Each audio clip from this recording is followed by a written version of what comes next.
Magandang araw sa inyong lahat mga kababayan. Update naman tayo ngayon dito sa MRT7 North Avenue Station.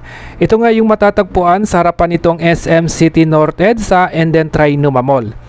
Nandito tayo ngayon sa tapat nitong LRT1 and then MRT3. Dito nga sa MRT3 mga kababayan ay tuloy-tuloy na yung mga installation nila ng mga reles.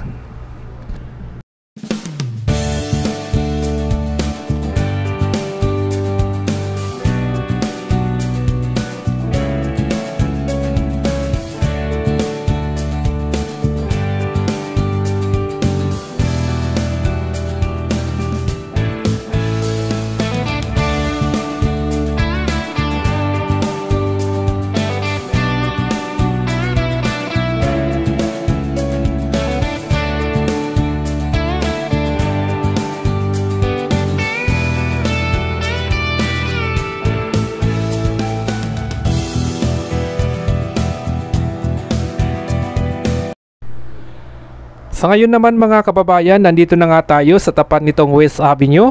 Dito nga ay makikita naman natin yung mga nakabaon ng rebar sa gitna nitong kalsada. So medyo marami na yung naibaon nilang rebar, hanggang doon na yan sa dulo. At maya maya naman titingnan naman natin yung itinatayo nilang MRT7 station sa pagitan naman ng SM City North EDSA and then Trinoma Mall.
At sa ngayon nga mga kababayan, nandito na tayo sa MRT7 North Avenue Station.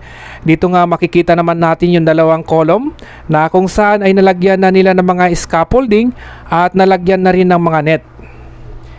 Dito naman sa side nitong SM City North EDSA, gumagawa na rin sila ng mga pundasyon na kung saan pagtatayuan din ng mga column.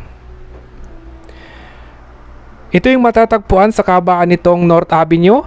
Nasa pagitan nitong SM City North EDSA and then Trinoma Mall.